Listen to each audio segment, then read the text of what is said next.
नमस्कार, मी मधुरा हितगुज या आमच्या खास कार्यक्रमात आपलं स्वागत। या कार्यक्रमात आपण विविध विकारांवर चर्चा करून उपचार पद्धतींविषयी तज्ञांकडून अधिक माहिती जाणून घेत असतो आणि आज आपण मूत्राशयाचा कर्करोग या विषयावरती चर्चा करणार आहोत। आणि या विषयी आपल्याला मार्गदर्शन करण्यासाठी आमच्या स्टुडिओमध्ये आलेले आहेत या विषयातील तज्ञ डॉक्टर निलेश धामणे।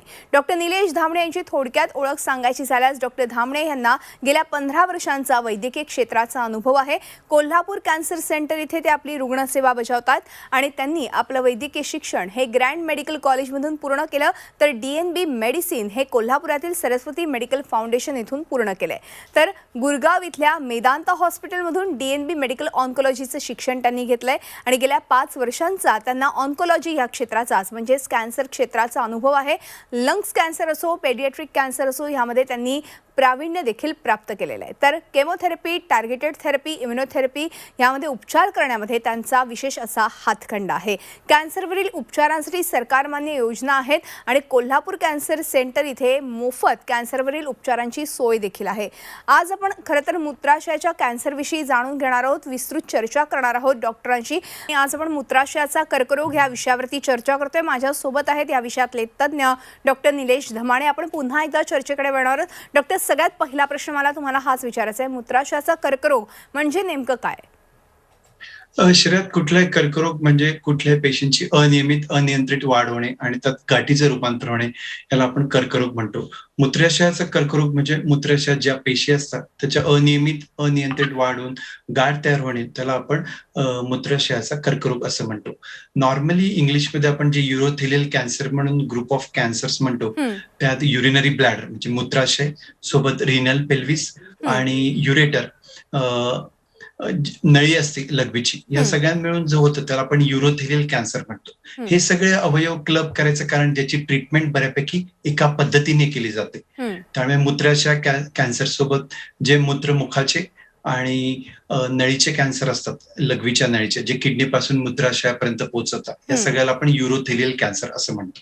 बरं डॉक्टर, सध्या भारतामध्ये मूत्राशयाच्या कर्करोगाचं साधारणपणे प्रमाण किती आहे मग? जर आपण पहिल्या 20 कॅन्सरमध्ये म्हणायचं झालं तर याचा एक 17 नंबर लागतो मूत्राशयाचा कॅन्सरचा। आणि जर मागच्या वर्षीची आकडेवारी बघितली, साधारणतः 21,000 रुग्ण या आजाराने आपल्याला भारतामध्ये आढळलेले होते। यात थोडं अनडिटेक्शन, लेट ऍडव्हान्स स्टेज मध्ये प्रेझेंटेशन याचं सुद्धा संमिश्र प्रमाण होतं। जर ह्या आजाराचा आपण प्रोग्नॉसिस म्हणजे साधारणतः ह्या आजाराचे पेशंट कसं करतात ह्याचा अनुमान लावायला राहिलं तर आपण एक मॉर्टॅलिटी त्या आजाराची बघितली तर आपल्याला अंदाज येतो। तर याची आपण मागच्या वर्षीची मॉर्टॅलिटी भारतातली काढली तर दरवर्षी 50% निदान झालेल्या पेशंटचं निदान मृत्यू होतो। म्हणजे mortality is to the tune of 50%, म्हणजे पर 2 पेशंट निदान झालेल्या दरवर्षात ऍडव्हान्स स्टेज असल्यामुळे एकाचा मृत्यू ओढवतो।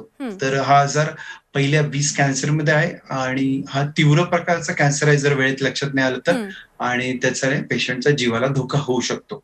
बरं, आता तुम्ही म्हणालात तसं की हा तीव्र प्रकारचा कॅन्सर आणि 20 कॅन्सर मधल्या 17वा हा कॅन्सर असा आहे की जो मोठ्या प्रमाणातही आता सध्या बळावलेला पाहायला मिळतोय। मग ह्याची साधारणपणे लक्षणं कोणती असतात त्याबद्दल काय सांगाल? लक्षणं प्रामुख्याने लघवी लाल होणं, लघवीतून रक्त जाणं हे सगळ्यात कॉमन लक्षण असतं। पेशंट या लक्षण घेऊन आजाराकडे जातो, बरेचदा फिजिशियनकडे जातो। पहिलं कॉमन डिफरन्शियल डायग्नोसिस म्हणजे निदान असतं की लघवीचं काही इन्फेक्शन आहे का पहिले, पण लघवीचं इन्फेक्शन नसेल आणि काही अटिपिकल सेल त्या सायटोलॉजीमध्ये लघवीच्या सापडल्या तर डॉक्टरला शंका येऊ शकते। आणि त्याच्या व्यतिरिक्त लघवी मूत्राशयात गाठ असल्यामुळे लवकर ती ब्लॅडरची कॅपॅसिटी कमी झाल्यामुळे अर्जन्सी म्हणजे पटकन लघवीला जाणं, बाथरूमला वेळेत जाणं, घाई होणं, फ्रिक्वेन्सी म्हणजे खूप वेळा लघवीला जावं लागणं, हे प्रामुख्याने लक्षण असतं। याच्या व्यतिरिक्त काही पेशंटला बऱ्याच वेळा लघवीचं इन्फेक्शन होऊन गेल्याची हिस्ट्री असू शकते। जर आजार ऍडव्हान्स स्टेज असेल, पसरलेला असेल तर भूक कमी होणं, वजन कमी होणं, ताप येणं, प्रतिकारशक्ती कमी होऊन इन्फेक्शन होणं, हे सगळे लक्षणं दिसू शकतात। साधारणपणे हा कर्करोग जेव्हा होतो तेव्हा मूत्राशयाच्या अस्तराला सुरुवात होते असं बोललं जातं, ह्याबद्दल काय सांगाल? बरोबर आहे. तर कुठलाही आजार सुरुवातीला हा प्राथमिक टप्प्यातून जर काही कारणाने निदान नाही झालं किंवा ट्रीटमेंटला प्रतिसाद नाही दिला, तर हा पसरत जातो. हं, तसा युरिनरी ब्लॅडर हा जर सुरुवातीच्या स्टेजला असतो, तो ब्लॅडरची जी वॉल असते, मूत्राशयाची जी हे असते जागा, त्यात अनियमित पेशी चालू होतात. सुरुवातीच्या टप्प्यात लक्षात आलं, तर साध्या सर्जरीने किंवा साध्या इंजेक्शनने तो आपण क्लिअर करतो. पण जशी-जशी स्टेज वाढत जाते, त्याला आपण T2 असं म्हणतो. म्हणजे डेट्रुसर नावाचा जो स्नायू असतो मसल, त्यात जर आजाराचं इन्व्हॉल्वमेंट झाली, तर तो ॲडव्हान्स स्टेजमध्ये होतो हं, आणि मग त्याच्या ट्रीटमेंटमध्ये सर्जरी सोबत किमोथेरपी आणि कधी रेडिएशनची गरज पडू शकते. हं. त्यामुळे सुरुवात बारीकशा गाठीपासून होऊन तो पसरलेला असू शकतो. हं, हं. तुम्ही म्हणालात तसं की साधारणपणे अस्तराला अधिक सुरुवात कॅन्सरची होते आणि त्यानंतर हळूहळू तो पसरत जातो. मग जेव्हा लक्षणं दिसायला लागतात तेव्हा नेमक्या कोणत्या टेस्ट करणं आवश्यक असतात आणि ह्या टेस्ट झाल्यानंतर उपचार कशा पद्धतीने घ्यायचे त्याबद्दल काय सांगाल? तर जसं सगळ्यात कॉमन पहिली टेस्ट युरिन एक्झामिनेशन, लघवीची हं, तपासणी. तिच्यावर जर काही शंका आली, तर हं, युरिनची सायटोलॉजी, त्यानंतर बेसिकली सोनोग्राफी किंवा सीटी स्कॅन पोटाचा, ही प्राथमिक तपासणी होते. त्यात जेव्हा शंका येतं, तेव्हा आपण खूपदा सिस्टोस्कोपी म्हणजे दुर्बिणीची एक तपासणी करतो. हं, लघवीच्या जागेद्वारे, दुर्बीणद्वारे छोटा कॅमेरा करून डॉक्टर भूल देऊन एक्झामिनेशन अंडर अॅनेस्थेशिया जे म्हणतो EUA, हं, पूर्णपणे ब्लॅडर आणि त्या अवयवाचा तपास केला जातो. त्यात हं, कुठली गाठ, काही गडबड आहे का? आणि पूर्णपणे ती गाठ काढण्याचा एक प्रयत्न असतो. त्याला आपण हं, TURBT म्हणतो. हं, ट्रान्सयुरेथ्रल रिसेक्शन ऑफ ब्लॅडर ट्यूमर. हं, मग ती गाठ करून आपण जेव्हा तपासायला पाठवतो, तेव्हा आपल्याला लक्षात येतं प्राथमिकता कुठल्या टप्प्यात आजार असेल. हं, तो सुरुवातीला फक्त अस्तराला आहे, तो आतमध्ये स्नायूपर्यंत पोहोचलेला आहे हं. आणि त्यानुसार स्टेजिंग आणि पुढची ट्रीटमेंट आणि प्रोग्नोसिस असं ठरतं. हं, हं. अर्थातच आपण बघितलं तर भारतात ह्याचं प्रमाण हळूहळू आता वाढताना दिसते. साधारणपणे महिलांमध्ये ह्याचं प्रमाण किती आहे आणि पुरुषांमध्ये किती प्रमाण आहे त्याबद्दल काय सांगाल? नक्कीच मेल सेक्स म्हणजे पुरुषांमध्ये याचं प्रमाण थोडं जास्त आहे. एक्झॅक्ट रेशो जरी भारतातला आपण हे नसेल, तरी definitely male more than female आपण ह्या आजारात म्हणू शकतो. हं, त्यामुळे पुरुष हा gender itself is a risk factor. हं, तर जसं आपण म्हटलं पुरुष असणं हा त्याच्यासोबत ओबेसिटी, डायबिटीज हं, काही शास्त्रांमध्ये, काही अभ्यासात सापडून आला. सोबत सगळ्यात स्ट्रॉंग रिस्क फॅक्टर, धोक्याचा फॅक्टर आहे हं, स्मोकिंग. हं, तंबाखू किंवा ऍक्च्युअली सिगारेट स्मोकिंग करणं हा हं, सगळ्यात मोठा धोका आहे. जे पेशंट जे लोक धूम्रपान करतात त्यांच्यात हा आजार होण्याचा धोका ऑलमोस्ट दुप्पट आहे हं, कम्पेअर टू जे लोक स्मोकिंग करत नाही. त्याच्यासोबत काय एन्व्हायरमेंटल टॉक्सिन्स, हं, रबर इंडस्ट्रीमध्ये काम करणं, केमिकल इंडस्ट्रीत काम करणं, पेंटिंग इंडस्ट्रीत काम करणं, हं, काही प्रकारच्या केमिकलचा एक्सपोजर होऊन आणि कालांतराने त्याचा युरिनरी ब्लॅडर, मूत्राशयाचा कॅन्सरवरचा हं, धोका वाढतो. एक कुठला पर्टिक्युलर रिस्क फॅक्टर नाहीये किंवा एक हं, पर्टिक्युलर कॉझेशन आपल्याला माहित नाही की ह्यामुळेच याला कॅन्सर होतो. पण हं, ह्या सगळ्या गोष्टींनी धोके वाढू शकतात. त्यामुळे या ठिकाणी मी जरूर उल्लेख करू इच्छितो, धूम्रपान करणाऱ्यांमध्ये हा आजार दुपटीने रिस्क हं, धोक्याचा आहे. हं, त्यामुळे जे धूम्रपान करत असेल त्यांना हे लक्षात असू दे की हा धोका आपल्याला जास्त आहे हं. आणि धूम्रपान बंद करण्याचा निश्चय करायला हवा अशा लोकांनी. अगदी. अर्थातच व्यसनांपासून दूर राहिलं तर कोणत्याच प्रकारचा आपल्याला कॅन्सर उद्भवणार नाही हे सहजपणे आपल्याला सगळ्यांनाच माहिती आहे. पण डॉक्टर, जेव्हा आपल्याला हा कॅन्सर झालाय हे कळल्यानंतर साधारणपणे ह्याच्या काही स्टेजेस असतात का इतरही कॅन्सरप्रमाणे? आणि जर एखादा पेशंट अगदी दुसऱ्या तिसऱ्या स्टेजमध्ये आला तर तो बरा होऊ शकतो का? अगदी शेवटच्या स्टेजमध्ये आला तरी देखील बरा होऊ शकतो का? तर नॉर्मली कुठल्याही कॅन्सरचं पर्टिक्युलर स्टेजिंग असतं. हं, या कॅन्सरचं 0 to 4 अशा स्टेजेस आपण धरतो. 0 म्हणजे सुरुवातीच्या टप्प्यात, हं, TIS ज्याला म्हणतो. जसं आपण म्हटलं की फक्त सुरुवातीला काही पेशी ॲबनॉर्मल वाटताय पण हं, त्याचं कॅन्सरमध्ये रूपांतर नाही झालं, त्याला हं, आपण प्री कॅन्सर असं म्हणतो.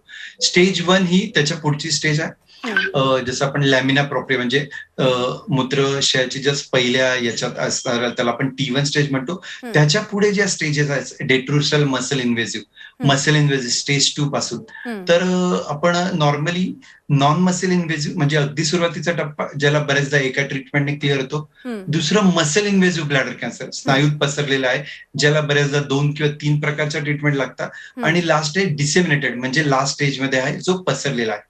जर आता याची ट्रीटमेंट बघायला गेलो, जसं मी म्हटलं 0 आणि 1 स्टेजला एका ट्रीटमेंटने सर्जरी हं, ज्याचा TURBT किंवा मूत्राशयात BCGचे इंजेक्शन देणं हं, किंवा मूत्राशयात केमोथेरपीचं ऍप्लिकेशन करणं, हं, त्याला आपण इंट्राव्हेजायकल केमोथेरपी म्हणतो, BCG व्हॅक्सिनेशन हं, म्हणतो.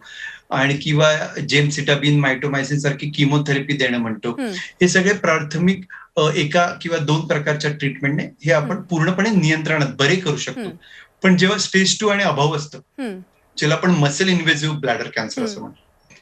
आजार अजून नियंत्रणात आहे, पण त्यातला पुढच्या टप्प्यात आहे. हम्म, डेट्रोसर अशामध्ये बऱ्याचदा सुरुवातीला काही किमोथेरपीचे सायकल, सलाईन इंजेक्शन सोडून ज्याला आपण न्यू ऍडजंट केमोथेरपी म्हणतो, गाठीचं प्रमाण कमी करणं हम्म, आणि त्यानंतर लोकल ट्रीटमेंट म्हणजे सर्जरी करणं, हम्म, असं आपण प्लॅन करतो. हम्म, तर न्यू ऍडजंट केमोथेरपीत वेगवेगळे प्रकार आहेत. पेशंटचा फिटनेस, हम्म, पेशंटच्या कोमॉर्बिडिटीज, हम्म, साखर, बीपी, दमा, हार्टचा प्रॉब्लेम, हम्म, kidney problem, liver problem, fitness बघून पेशंटचं वय आणि काय क्रिएटिनिन आहे, त्याला आपण सिस्प्लॅटिनसाठी इलिजिबल, हम्म, जी बॅकबोन आहे किमोथेरपी त्यासाठी इलिजिबल आहे का नाही, हम्म, असे आपण डिसाईड करतो आणि त्या किमोच्या सायकल देऊन गाठ बारीक करून मग आपण ऑपरेशन करतो. बर. ऑपरेशन मध्ये शक्यतो 2 प्रकार असतात. हम्म, एक असतं टोटल सिस्टेक्टॉमी किंवा पार्शल सिस्टेक्टॉमी. बर. पूर्ण मूत्राशय काढायची गरज नाही पार्शल मध्ये, हम्म, फक्त छोटी गाठ असेल, आजूबाजूला लिम्फ नोड अवदानात आजार नसेल, हम्म, जर पेशंटचं बाकी कंडिशन चांगल्या असतील, हायड्रोनेफ्रॉसिस म्हणजे लघवीत च्या नळीत काही तुंबत नसेल, अशा केसेसमध्ये आपण पार्शल सिस्टेक्टॉमी हम्म, असा ऍडवाइस करू शकतो. पण बाकी याच्यात थोडा पसरलेला असेल मूत्राशयात, तर टोटल म्हणजे पूर्णतः मूत्राशय काढायचा आपल्याला प्लॅन करावा लागतो. हे झालं स्टेज 3 पर्यंत. हम्म, स्टेज 4 मध्ये जेव्हा येतं, हम्म, तेव्हा आपल्याला डिसेमिनेटेड म्हणजे लास्ट स्टेज मध्ये आजार गेल्यामुळे पूर्णतः बरं करण्याचा आपल्याला पर्याय नसतो. पण चांगला कंट्रोल ठेवून पेशंटला जास्तीत जास्त आणि क्वालिटी ऑफ लाईफ देण्याचं टार्गेट असायला हवं. हम्म, त्यात आपण किमोथेरपी, इम्युनोथेरपी अशा गोष्टींचा वापर करतो. जर एखाद्या पेशंटला आजार मर्यादित असेल, पण मूत्राशय काढायचं नसेल, फिट नसेल, कारण की मूत्राशय काढण्याच्या ऑपरेशन मध्ये कधी कधी क्वालिटी ऑफ लाईफ हॅम्पर होण्याची रिस्क असते आणि पेशंट तयार नसेल, हम्म, अशा वेळेस आपण ऑर्गन प्रिझर्वेशन ट्रीटमेंट म्हणजे ब्लॅडर मूत्राशय न काढता सुरुवातीला जेवढी गाठ काढता येते सिस्टोस्कोपीने, दुर्बिणीने ते काढून डेफिनेटिव्ह केमो रेडिएशन म्हणजे रेडिएशन, EBRT सोबत किमोथेरपी देऊन आजार इक्वली नियंत्रणात आणू शकतो. हम्म, तर आपल्याकडे सगळ्या प्रकारचे पर्याय असतात. ज्या स्टेजमध्ये येऊन आणि पेशंटचं फिटनेस बघून आपण हम्म. स्टेज 1 to 4 ची मॅनेजमेंट करतो. अगदी. डॉक्टर, आत्ता फार महत्त्वाची माहिती तुम्ही या सगळ्याच्या निमित्ताने दिली, कशा पद्धतीने आपण उपचार पद्धती करत असतो. मात्र या उपचारांमध्ये शस्त्रक्रिया, त्याचबरोबर केमोथेरपी, इम्युनोथेरपीचा देखील आणि टार्गेटेड थेरपीचा देखील वापर करता येऊ शकतो. तो कसा काय, आणि सुरुवातीला जेव्हा पेशंट तुमच्याकडे येतो तेव्हा नेमके काय काय उपचारांची दिशा असते त्याबद्दल काय सांगाल? जसं सुरुवातीला पेशंट असतो तर सगळ्यात पहिले स्टेजिंग करतो. त्यासाठी काही स्कॅन्स करावे लागतात, जसं मी म्हटलं सिटी स्कॅन, MRI, गरज पडली तर पेट स्कॅन. आणि ज्या स्टेज आहे त्यानुसार आपण उपचार पद्धती, नुसती छोटी सर्जरी, पूर्ण मूत्राशय काढायची सर्जरी, किमोथेरपी सर्जरीच्या आधी किंवा नंतर, आणि नाहीतर रेडिएशन, अशा पद्धतीने आपण ट्रीटमेंट करतो. पूर्ण मूत्राशय काढायचं जे ऑपरेशन आहे टोटल, त्यात आपल्याला पेशंटला बाकी पर्याय करून ब्लॅडरचं रिप्लेसमेंट शोधावं लागतं. मग त्याला आपण इलियल कंडी किंवा अशा प्रकारचे ऑप्शन आपल्याला द्यावे लागतात. त्यासाठी कधी कधी क्वालिटी ऑफ लाईफ बद्दल पेशंटशी चर्चा करून पेशंट तयार असेल तर आपण तो ऑप्शन देतो. नाहीतर मग जसं मी म्हटलं, शेक आणि किमोथेरपी देऊन कंट्रोल करू शकतो. आता इम्युनोथेरपी आणि टार्गेटेड थेरपी हा लेटेस्ट आहे. गेल्या 20 वर्षापासून आपण या आजाराकडे किमोथेरपीचे बरेच पर्याय, ते आपल्याला चांगले रिझल्ट पण दिलेले आहेत. म्हणजे आपण ब्लॅडर कॅन्सर जर स्टेज 2-3 मध्ये असेल आणि ज्याला आपण आधी किमोथेरपी दिलं, तर नॉर्मली जो पेशंट 44 महिने ऍव्हरेज जगणार असेल, किमोथेरपीने ते आयुष्य 77 महिन्यापर्यंत वाढू शकतं. तर एवढी सगळी प्रगती आहे. 3 वर्षापर्यंत आपण एक्स्ट्रा बेनिफिट देऊ शकतो किमोने. पण किमोथेरपीचे साईड इफेक्ट्स पण आहे, कधी कधी पेशंटला मानवत नाही. त्यात केस गळणे, तोंड येणं, संडास लागणं, किडनीला कधी कधी विपरीत परिणाम होणं, मळमळ, उलटीमुळे अशक्तपणा येणं. अशा वेळेस आपण इम्युनोथेरपी चा विचार करू शकतो. इम्युनोथेरपी 2 प्रकारे आहे. एक आहे मेंटेनन्स इम्युनोथेरपी. आपण पेशंटची सर्जरी केली आहे, पेशंटला किमो दिलेली आहे, पेशंटचा आजार आता मेंटेनन्स मध्ये न्यायचा आहे, किंवा पेशंट स्टेज 4 मध्ये आहे, चांगली किमो देऊन कंट्रोल आला आहे, पण त्याच्या पुढे आपण आता किमो देऊ शकत नाही. मग अशा वेळेस मेंटेनन्स इम्युनोथेरपीचा एक पर्याय येतो. तर त्यानुसार वेगवेगळ्या इम्युनोथेरपी आहे, डिपेंडिंग ऑन. काही वेळेस आपण टेस्ट करतो, लाईक PDL1 स्टेटस, जी गाठ आहे की या पेशंटला इम्युनोथेरपीचा खरंच फायदा होणार आहे का नाही, तर अव्हेलुमॅब सारखे नवीन लेटेस्ट आहे, ज्याला आपण रिस्पेक्टिव्ह ऑफ कुठल्या टेस्टिंग मेंटेनन्स केलं, हं, तर ज्या पेशंटचं ॲव्हरेज आयुष्य 15 महिने आहे लास्ट स्टेजमध्ये, हं, ते 27 महिन्यापर्यंत आपण पोस्टपोन करू शकतो. म्हणजे इम्युनोथेरपीने लिटरली लास्ट स्टेजमध्ये हं. 1 वर्षापर्यंत आपण एक्स्ट्रा लाईफ वाढवू शकतो विथ बरं. Good quality of life. हं, पण नक्की इम्युनोथेरपी कशी डिफर करते, आपण हे जरा जाणून घेऊ शॉर्टमध्ये. हं.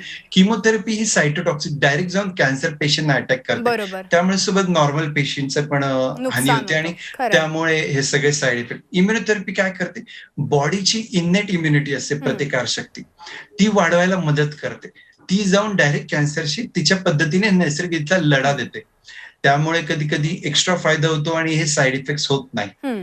त्यामुळे इम्युनोथेरपी हे हल्लीच्या काळात आलेलं एक फार मोठं बूस्ट आहे, असं बरोबर. आपण या ठिकाणी म्हणू शकतो. हं, नक्कीच ते 100% सेफ आहे असं हं, नाही, त्याच्यात पण साईड इफेक्ट, दुष्परिणाम आहे. हं. पण योग्य पेशंटची निवड केली तर आपल्याला ते एक योग्य फायदे मिळू शकतात. अगदी.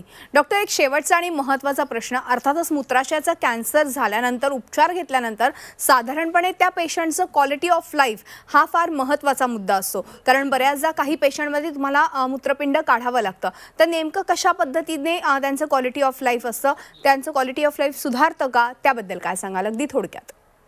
नक्की. सगळ्यात मोठा problem quality of life total cystectomy, पूर्ण मूत्राशय निघालं तरच होतं. पार्शल हं, सिस्टेक्टॉमी किंवा केमो रेडिएशन मध्ये बऱ्याचदा quality of life temporary hamper होतं, बट ट्रीटमेंट संपल्यानंतर, आजार बरं झाल्यानंतर दे डू वेल. पण जेव्हा टोटल सिस्टेक्टॉमी होतं त्याला आपल्याला निओ ब्लॅडर हं, किंवा इलिल कंडीट अशा पद्धतीचे पर्यायी ऑप्शन द्यावे लागतात. हं, त्यात कधी कधी थोडेफार ऍसिड बेस, म्हणजे थोडं क्षारांचं प्रमाण कमी जास्त हं, होणं, हं, ह्या सगळ्या गोष्टी किंवा वारंवार लघवीचे इन्फेक्शन होणं, हे हं, सगळे साईड इफेक्ट आहे. पण बऱ्याचदा वेल प्लॅन चांगला सिलेक्ट करून पेशंटचा हं, जर आपण ऑप्शन दिला आणि गुड नर्सिंग केअर केली तर ती क्वालिटी ऑफ लाईफ मेंटेन राहू शकते हं, डेफिनेटली. हं. अगदी so quantity as well as quality of life can be improved. अगदी. खरं तर ॲडव्हान्स थेरपीमुळे नक्कीच मूत्राशयाच्या कॅन्सरवरती खूप चांगल्या उपचार पद्धती आता आलेल्या आहेत. मात्र जर तुम्हाला अशा काही वेगवेगळी लक्षणं दिसली मूत्राशयाच्या कॅन्सर संदर्भातली, तर नक्कीच ताबडतोब जाऊन डॉक्टरांचा सल्ला घ्या, निदान करून घ्या आणि त्यानंतर उपचारांकडे वळा. डॉक्टर, खूप छान माहिती तुम्ही या सगळ्याच्या निमित्ताने दिलीत. मात्र वेळ संपल्यामुळे आज आपल्याला इथेच थांबावं लागतंय. मात्र तुम्ही आलात आणि खूप छान माहिती दिली, त्याबद्दल मनपूर्वक आभार. धन्यवाद. जी 24 तास आणि कोल्हापूर कॅन्सर तर्फे मी सगळ्यांचं धन्यवाद मानतो. अगदी. थँक्यू. आणि यानंतर हितगुज या आमच्या खास कार्यक्रमात आज आपण इथेच थांबतो. तुम्ही पाहत राहा आमचा खास कार्यक्रम हितगुज.